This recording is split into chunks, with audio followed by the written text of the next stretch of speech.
Bonjour mes amis, c'est Rémi d'abord au micro de RCN 90.7. Vous écoutez le son de la différence. Je suis très heureux de vous retrouver nombreux à l'écoute des trois coups, la seule émission qui prend une déviance radiophonique comme au temps de la TSF. Aujourd'hui, j'ai fait une sorte de retour aux sources, un dialogue entre un homme et une femme, dans une gare déserte. Oui, vous avez raison, j'ai déjà fait, mais cette fois-ci, c'est différent. Moi, je suis fasciné par les gares, à des heures où des voyageurs matinaux, voire très matinaux, attendent un train qui les mènera ailleurs, vers la lumière, vers d'autres horizons, vers une autre gare. Je suis fasciné par les trains qui ne savent faire qu'une chose, partir d'une gare pour rejoindre une autre gare. Curieux destin. En circuit fermé en quelque sorte. Laissez-moi planter le décor. Il fait nuit, il fait froid, le soleil tarde à se lever sur cette minuscule gare de campagne nord-Rennes. Deux voyageurs occupent la salle d'attente, un homme, une femme. Deux destins pour une seule rencontre. Une drôle de rencontre. Bonjour, vous avez du feu? Désolée, je ne fume pas. Ah, vous avez raison, c'est mauvais pour le teint. D'ailleurs, moi non plus, je ne fume pas. Je voulais juste amorcer la conversation. Bon, et alors? Vous avez trouvé ça dans la drague pour les nuls? C'est quoi l'étape suivante? Vous allez évidemment me demander si j'habite chez mes parents? Oh, ne vous fâchez pas. Je ne me fâche pas. C'est juste que j'ai pas assez l'âge de me faire aborder par des inconnus, vous ne trouvez pas? Oh, les jolies femmes se font aborder à tout âge. Vous êtes charmant et sûrement très gentil, mais ma vie est suffisamment remplie pour que je m'en contente. Dommage, nous nous entendons déjà si bien. Monsieur... Vous habitez chez vos parents? Oh, écoutez, là vous devenez lourd. Une gare de province déserte à 6 heures du matin, il faut bien s'occuper. Chez le Toubi, au moins, il y a des magazines. On y apprend la naissance des jumeaux de Charlène de Monaco et la dernière opération de Kim Kardashian. Mais là, hein, à part les horaires de TER et les pubs SNCF... Bon, ça m'étonnerait que vous habitiez chez vos parents puisque vous êtes marié et que vous avez au moins un enfant. Oh, mais comment vous savez ça? Ah ah, touché. Bon, c'est tout simple.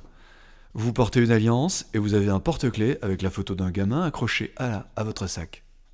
Vous êtes très observateur. C'est rare pour un homme. Vous croyez?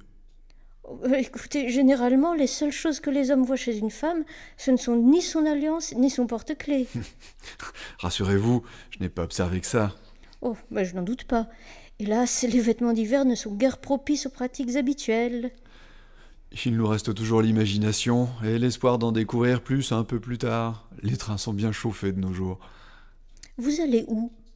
Ah, je serais presque tenté de vous répondre que ça dépend de vous. Très amusant. Toujours tiré de votre livre de chevet? Et vous? Jusqu'à Nancy, dans un premier temps, en espérant être à l'heure pour le train de Paris. Ah, vous ne ressemblez pas vraiment à une Parisienne. Oh, ne suis-je pas assez élégante? Pas assez sophistiquée?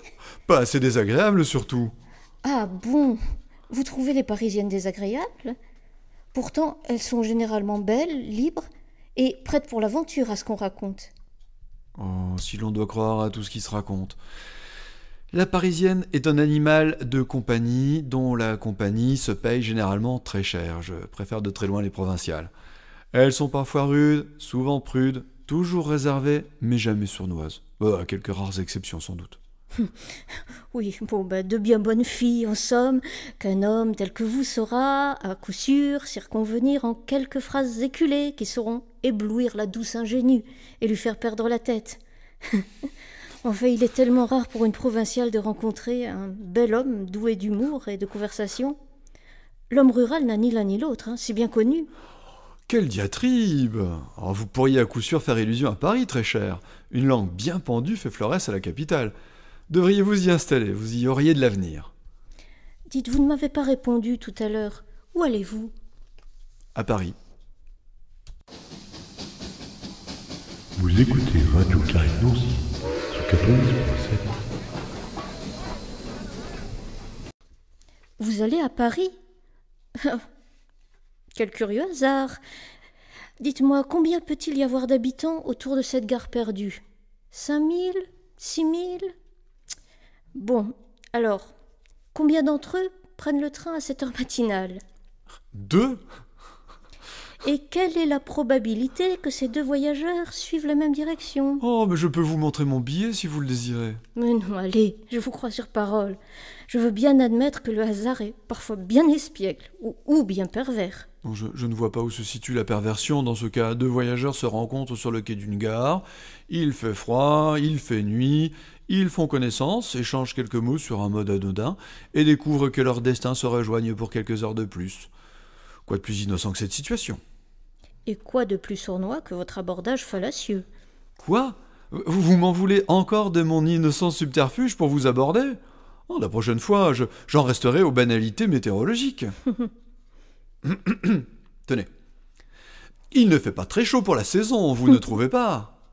Pourtant, il commence à y avoir des bourgeons sur les arbres. C'est ce petit vent du nord qui gâche tout. Allez, ça c'est conforme, assez conformiste comme abordage?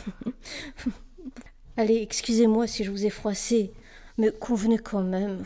Oh, je conviens. Je ne vais pas m'aliéner ma seule interlocutrice pour les heures qui viennent pour une susceptibilité mal placée. Là, je suis bon prince, et vous déclare la plus acceptable et la moins désagréable de toutes les Parisiennes, fussent-elles provinciales. Ah, merci pour cet éloge qui me va droit au cœur. Oh, je ne suis pas parisienne, rassurez-vous.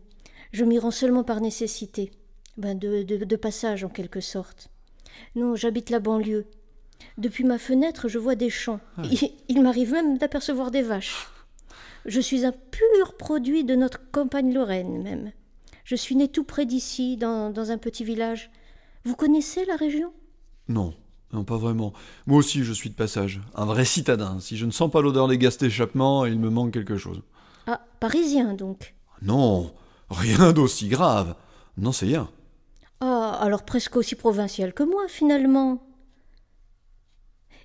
Et, sans indiscrétion, vous faites quoi dans la vie? Ah, quand une phrase commence par « sans indiscrétion », c'est qu'elle se veut indiscrète, justement. Curiosité de la langue française et curiosité tout court. Je suis major. C'est un grade, ça. Dans quelle arme? Dans la gendarmerie. Ah, bon. Je vous demande pardon? Non, rien. Une intuition soudaine. À quel propos? Au sujet de ma profession? Oui, peut-être. Auriez-vous quelque chose à vous reprocher? Mais non, mon vieux père disait toujours « On risque toujours moins avec un criminel qu'avec un flic ». Faut vous dire qu'il était un peu anard et beaucoup contestataire. Alors forcément, il avait des rapports tendus avec vos collègues. Et vous? Qu'est-ce que vous pensez de mes collègues? Vieil atavisme, je me méfie. Vous semblerais-je menaçant. On ne sait jamais, vous savez. Les erreurs judiciaires, ça existe. Ouais, je ne vous dirai pas le contraire, mais il faut reconnaître que dans la plupart des cas, il y avait des prémices de culpabilité. Comme on dit, il n'y a pas de fumée sans feu. Oui, enfin, on dit aussi que les apparences sont parfois trompeuses. Si nous changions de sujet. Tiens, vous aimez le cinéma? Ah oui. Mais pas les polars. Oh, il y en a pourtant d'excellents. Tenez, Alfred Hitchcock. J'adore Hitchcock. Le crime était presque parfait. Soupçon. L'homme qui en savait trop. Oui, c'est tous des vieux trucs, ça. Hein. Oui, mais pas de printemps pour Marny. La mort aux trousses. Oh, tiens, il y en a même un qui se passe dans un train. Ah oui? Ouais, L'inconnu du Nord Express. L'histoire de 2 voyageurs qui ne se connaissent pas et qui décident que chacun tuera la femme de l'autre, dans 2 villes très éloignées où ils iront pour affaire. L'alibi parfait, le crime parfait. Et alors, ils réussissent? Non, bien sûr. Le crime parfait n'existe pas. Il y a toujours le facteur humain, le remords, la crainte de Dieu ou de la police, ce qui revient au même. Ah bon? Dieu fait partie de la police. Non, mais il se trouve souvent à ses côtés, heureusement. Dieu et le hasard, les 2 auxiliaires des forces de l'ordre. Le crime de l'Orient Express, hein, c'est ça? Non. L'inconnu du Nord Express. Non, vraiment, ce film ne me dit rien. Bon, sans compter que l'argument n'est pas très réaliste. Comment voulez-vous que deux personnes qui ne se connaissent pas puissent s'entendre pour commettre un meurtre? Il n'y a que dans les films qu'on voit ça.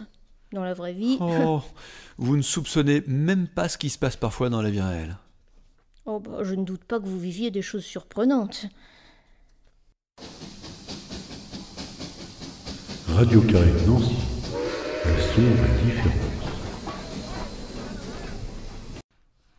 Tenez, par exemple. Avant-hier, mes collègues de Meaux ont appréhendé une femme qui tentait d'égorger un homme qu'elle ne connaissait même pas. Et pourtant, elle avait trouvé la clé de secours de la maison, dissimulée dans un bac à fleurs. Elle savait où dormait le mari, qui en l'absence de son épouse préférait le divan de son bureau, au fond du garage. L'intruse connaissait même le nom du chien et ses friandises préférées auxquelles il ne résistait pas. Un peu comme si un familier des lieux l'avait renseigné. Mon Dieu, quelle histoire! Et l'homme s'en est tiré? Il est grièvement blessé. Mais ses jours ne sont pas en danger. Heureusement, la meurtrière a brisé son couteau sur le montant du lit et la victime a réussi à l'assommer et à prévenir la police. Par contre, l'homme de 40 ans qui a été agressé hier à Mirecourt, pas très loin d'ici, là non plus, pas de traces d'effraction. Malgré l'heure tardive, la victime n'était pas dans son lit, il lisait dans le salon, tranquillement. Et lui aussi a survécu? Malheureusement non. Une balle de 6,35 tirée à bout portant dans la nuque. L'assassin a utilisé un coussin pour amortir le bruit, discret, efficace, rien à redire.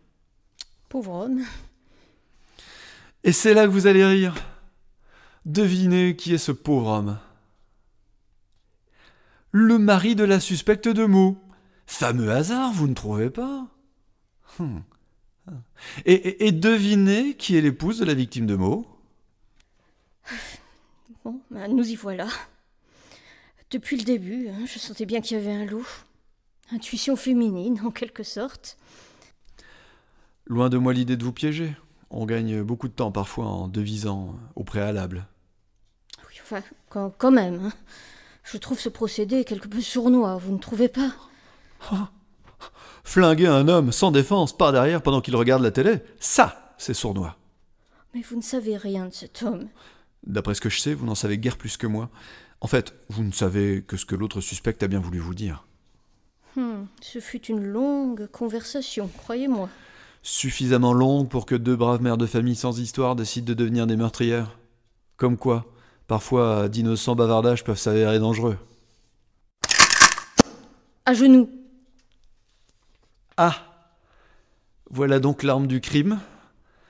Un Browning 635 Baby. Belle pièce de collection. Je vous ai dit de vous agenouiller! À cette distance, je ne suis pas sûr de risquer grand-chose. Ces pistolets de dame au-delà de 2 mètres... Vous voulez tenter votre chance? De toute façon, je n'ai plus rien à perdre maintenant. Je compte jusqu'à 3.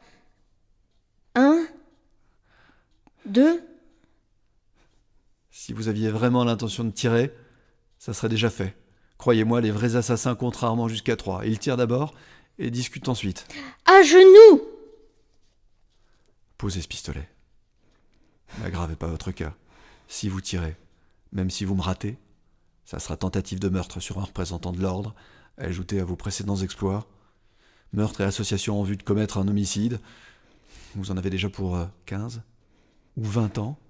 Si vous tirez, c'est perpète, sans circonstances atténuantes et sans remise de peine. À genoux, j'ai dit! À genoux! Tueuse de flics. Pour la révision et la conditionnelle, c'est pas très bien vu. Le gamin du porte-clés, vous ne verrez même pas grandir ses gosses à lui. Allez, laissez tomber votre jouet. Il y a des flics tout autour de la gare. C'est fichu pour vous. Voilà, vous avez fait le bon choix. Vous allez voir. Je ne suis pas rancunier, je vais vous offrir des bracelets. Tendez lentement vos poignets. C'était Drôle de rencontre, une pièce radiophonique de Rémi Debord, avec, d'entrée en onde, lui, Francis Jardin, elle, Ariane Perdigal. Le scénario, les dialogues et la musique additionnelle étaient de votre serviteur. Bruitage, mixage et mise en boîte, rdb-com, sous la supervision bienveillante de Lucas Chindamo. C'est une coproduction RCN et Nerea Édition. Et voilà, c'est fini pour aujourd'hui. Vous pourrez retourner au boulot, ou rallumer la télé, ou pourquoi pas, relire et réécouter les pièces précédentes, qui sont en vente, je vous le rappelle, sur le site de Nerea. D'ici quelques jours, vous pourrez retrouver cette émission sur notre site www.rcn-radio.org ou sur Nerea, www.nerea.com. Je vous souhaite une bonne fin d'après-midi et je vous donne rendez-vous le mois prochain pour une nouvelle édition des 3 coups. Au revoir.